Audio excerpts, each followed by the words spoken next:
सामान्य साथियों, नमस्ते, सत श्री अकाल, आदाब, जोहार। मैं हूं डॉक्टर जन्मेजय। मैं कंसल्टेंट जनरल एवं लेप्रोस्कोपिक सर्जन हूं।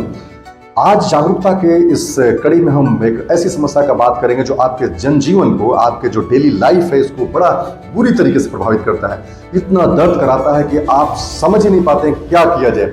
रेस्ट किया जाए, दवाई खाया जाए, काम किया जाए, नहीं किया जाए, सारा फोकस हमारा यहाँ पहुंच जाता है। हम इस पीड़ा को सहते सहते इतने परेशान हो जाते हैं कि डिप्रेस भी हो जाते हैं कई दफा।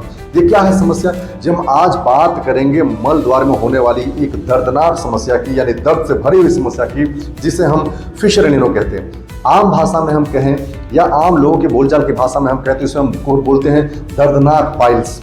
यूं तो मल द्वार में होने वाली तमाम समस्याएं, चाहे वो पाइल्स हो, फिशर हो, फिशुला हो, एब्सेस हो, प्रोलैप्स हो, ये सारी समस्याएं आम लोगों के लिए एक जैसी होती हैं। इसलिए वो समझते हैं कि इनका समाधान भी एक जैसा होगा।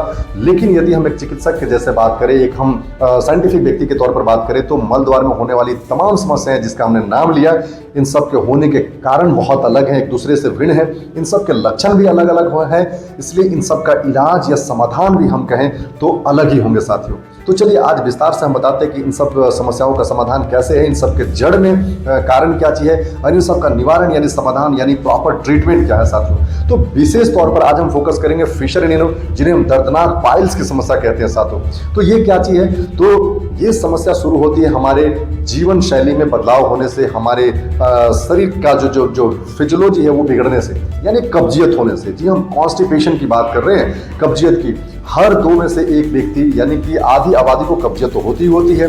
ये बड़ी मुश्किल समस्या है। इस कब्जियत का सीधा संबंध हमारे जीवन शैली से, हमारे रहन सहन, हमारे भोजन करने से, हमारे जो हैबिट्स है उन सब से प्रभावित होता है साथियों। तो ये प्रभाव इतना ज़्यादा है कि यदि हम सीवियर कॉन्स्टिपेशन से ग्रसित होते हैं तो ये हार्ड स्टूल हमारे मल द्वार को इंज्योर कर देता है। ये इंजरी कैसे होती है? हमारे मल द्वार पर हार्ड स्टूल जब पार होता है तो उसे जख्म दे देता है, यानी वर्टिकल स्लिट जैसा जख्म बन जाता है, अल्सर बन जाता है, जो बहुत ही दर्द कराता है, बहुत पीड़ा कराता है। इसके चलते हमारे मल द्वार का जो स्फिंक्टर है वो स्पाज्म में चला जाता है, यानी मल द्वार बहुत टाइट हो जाता है, और उसके चलते और ज़्यादा स्पाज्म होता है, और ज़्यादा जो है कब्जियत होती है। और ये कब्जियत और ज़्यादा जो जख्म है उसको इंजरी पहुंचाती है, उसको जख्म पहुंचाती है, उसको तकलीफ देती है। और इन्हीं वजहों से ये एक साइकिल का निर्माण कर देती है, यानी एक विशियस साइकिल बन जाता है। ये साइकिल कब्जियत का है, स्पाज्म का है, दर्द का है, और फिर हमारे जीवन का जो मुश्किलें हमारी ज़िंदगी की वो बहुत बढ़ जाती है साथियों।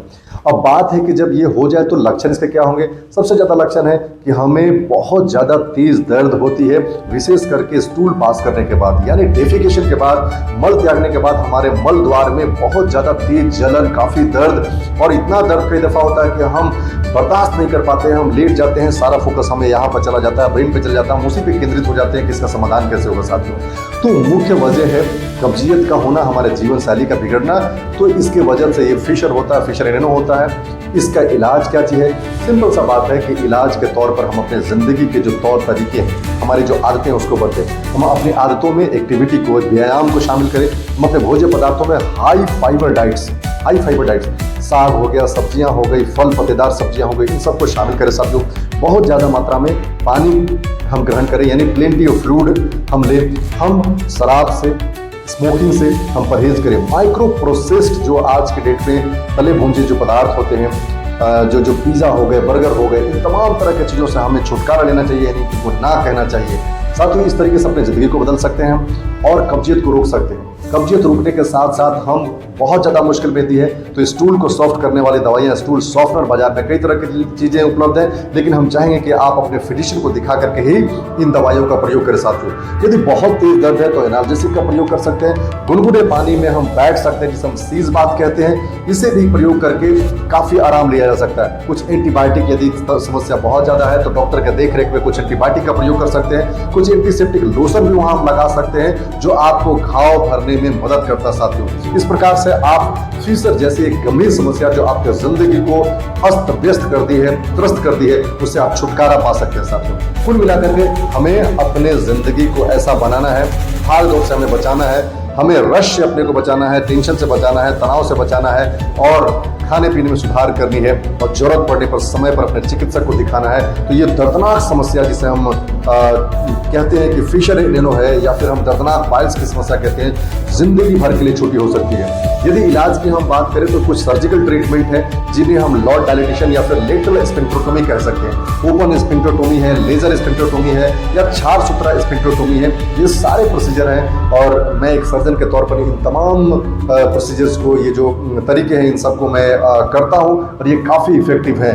सभी का यदि उचित इलाज हो, तरीके से हम इनका इलाज करें तो जिंदगी भर के लिए इस मुश्किल समस्या से समाधान यानी छुटकारा मिल सकता है। साथियों, आप अपनी जिंदगी में पॉजिटिव होकर के आगे बढ़े, लेकिन अपने सेहत को इग्नोर नहीं करें। साथियों, सेहत ही आपका सबसे महत्वपूर्ण धन कह सकते हैं, आपका एक्चुअल वेल्थ कह सकते हैं, यानी health is your actual wealth. साथियों, इसको इग्नोर नहीं करें और अपनी जिंदगी में आगे बढ़ें। अपना ख्याल रखें। बहुत बहुत धन्यवाद।